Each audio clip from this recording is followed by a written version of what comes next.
భద్రాచలం రాములూరిపై లోక్సభ ఎన్నికల code effect పడింది. రేపు సీతారాముల వారి కళ్యాణాన్ని నేరుగా చూడలేని వారి కోసం ప్రత్యక్ష ప్రసారాలు చేస్తారు. అయితే ఈసారి ఎన్నికల కోడ్ ఉండడంతో లైవ్ ఇవ్వడానికి ఎన్నికల సంఘం అభ్యంతరం తెలుపుతూ అనుమతి నిరాకరించింది. డీడీతో ప్రత్యక్ష ప్రసారాలు ఇవ్వకూడదని సూచించింది. అయితే ఇందుకోసం ఇప్పటికే ఏర్పాట్లు చేసుకుంది దూరదర్శన్. ఈసీ నుంచి అభ్యంతరం రావడంతో కలెక్టర్ ప్రియాంక అలా ప్రత్యామ్నాయ ఏర్పాట్లపై ఫోకస్ చేశారు. ప్రైవేటు సంస్థల నుంచి ప్రసారాలు ఇచ్చేందుకు ఆఫీసర్లతో మాట్లాడుతున్నారు. 30 నిమిషాలు ఆలస్యంగా ఛానళ్లకు వీడియో తీసి ఇచ్చే ప్లాన్ చేస్తున్నారు.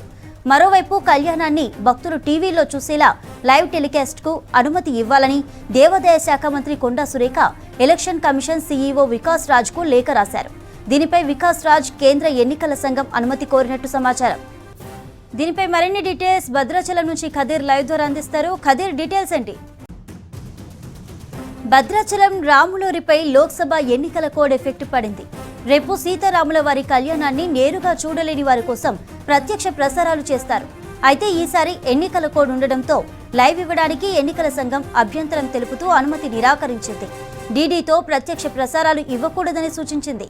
అయితే ఇందుకోసం ఇప్పటికే ఏర్పాట్లు చేసుకుంది దూరదర్శన్. ఈసీ నుంచి అభ్యంతరం రావడంతో కలెక్టర్ ప్రియాంక అలా ప్రత్యామ్నాయ ఏర్పాట్లపై ఫోకస్ చేశారు. ప్రైవేటు సంస్థల నుంచి ప్రసారాలు ఇచ్చేందుకు ఆఫీసర్లతో మాట్లాడుతున్నారు.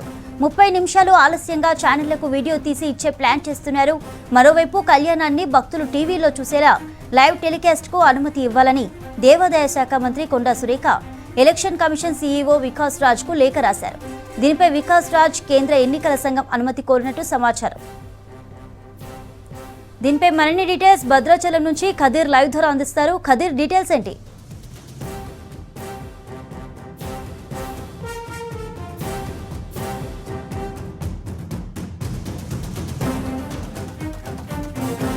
మీరు చెప్పినట్టుగానే ఇప్పటికే సీతారాముల వారి కళ్యాణ మహోత్సవాన్ని చూడటం కోసం అనేక మంది భక్తులు వివిధ ప్రాంతాల నుంచి సిద్ధమయ్యారు. ఇప్పటికే స్థానికంగా ఉన్న ప్రజానికం భక్తులు భద్రాచలం బాట పట్టడం జరిగింది. రాములవారి భక్తులందరూ కూడా ఇక్కడికి వచ్చి టికెట్లు విక్రయించి ఖచ్చితంగా రాములవారి కళ్యాణాన్ని తమ కళ్ళారా చూడటం కోసం ఇక్కడికి విచ్చేస్తున్న మనం ప్రస్తుతం రాముల వారి కళ్యాణం ఎక్కడైతే జరుగుతుందో ఆ కళ్యాణ మహోత్సవం జరిగే ఘట్టాన్ని చూపించే దగ్గర ఉన్నాం. అయితే ప్రస్తుతం మీరు చూడొచ్చు అక్కడ నుంచి ఇప్పుడు ప్రస్తుతం ఎక్కడైతే మనం ఉన్నామో అక్కడి నుంచి ఇవి తిలకించే అవకాశం కనిపిస్తూ ఉంది. అయితే ప్రస్తుతం అనేక చోట్ల కూడా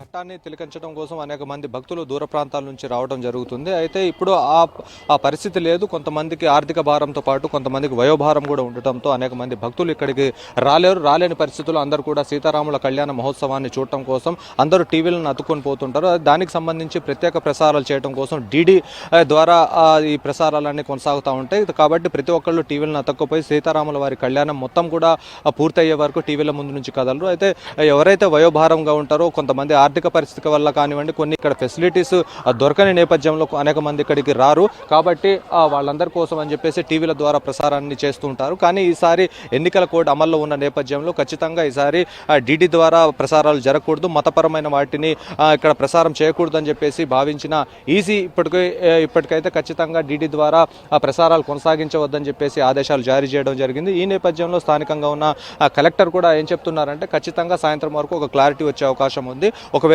డీడీ ద్వారా రాకుండా అనుమతులు రాకపోయినట్లయితే ఖచ్చితంగా ఇప్పటికే 3 కోట్ల రూపాయల వ్యయంతో ఈ శ్రీరామనవమి కార్యక్రమాన్ని నిర్వహించడం జరుగుతుంది. దానికి మరికొన్ని నిధులు యాడ్ చేసి ఒకవేళ ప్రైవేట్కి సంబంధించిన లైవ్ల ద్వారా లైవ్ ఇచ్చే అవకాశం ఉంది అని చెప్పేసి చెబుతున్న పరిస్థితి కనిపిస్తూ ఉంది. అయితే ప్రస్తుతం అనేక మంది భక్తులు కూడా చాలా ఆందోళన చెందుతూ ఉన్నారు. ఎప్పటి నుంచో సుదీర్ఘకాలంగా ఎప్పటి నుంచి అయితే సీతారాముల కళ్యాణం అదేవిధంగా టెలివిజన్ ద్వారా ప్రసారం అవుతా ఉందో అప్పటి నుంచి సీతారాముల వారి కళ్యాణాన్ని వీక్షిస్తూ ఉన్నాం. కానీ ఈసారి కళ్యాణం వీక్షించలేకపోతే తమ యొక్క మనోభావాలకు ఇబ్బంది కలిగే అవకాశం ఉంది అని చెప్పేసి భక్తులు ఉదయం నుంచి ఆరోపిస్తున్న నేపథ్యంలో అనేక విమర్శలు కూడా వెల్లువెత్తుతున్నాయి. అయితే దానికి సంబంధించి ప్రత్యేక అనుమతులు తీసుకోవటమా లేకపోతే దేవాదాయ శాఖ ప్రత్యేక నిధుల ద్వారా ఇక్కడ టెలివిజన్ కార్యక్రమాలు ప్రసారం చేయటం అనేది జరిగే అవకాశం కనిపిస్తూ ఉంది. అయితే ప్రస్తుతం ఇప్పుడు చూడొచ్చు ఏదైతే మనం ఈ సెక్టార్లలో ఉన్నామో ఈ సెక్టార్లుగా విభజించడం జరిగింది. అయితే సెక్టార్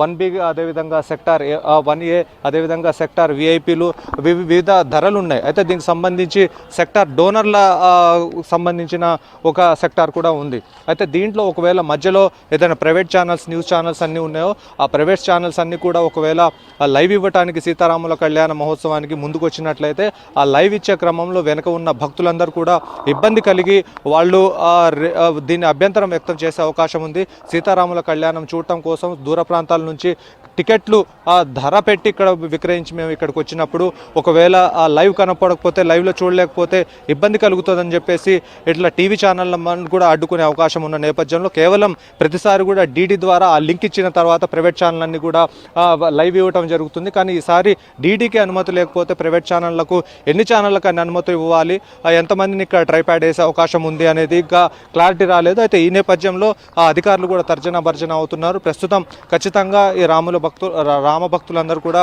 లైవ్లో ఖచ్చితంగా ఈ రాములవారి పెళ్లిని చూడాలని చెప్పేసి భావిస్తున్నారు. ఈ నేపథ్యంలో ఇప్పటికే అనుమతుల కోసం, ప్రత్యేక అనుమతుల కోసం ఈసీని కోరినట్టు తెలుస్తూ ఉంది. అయితే కేంద్ర ప్రభుత్వం ద్వారా ఏదైనా ప్రత్యేకమైన అనుమతులు వచ్చినట్లయితే ఖచ్చితంగా మళ్ళీ లైవ్ ద్వారా ప్రసారాన్ని చూసే అవకాశం ఉంది. చంద్రిక.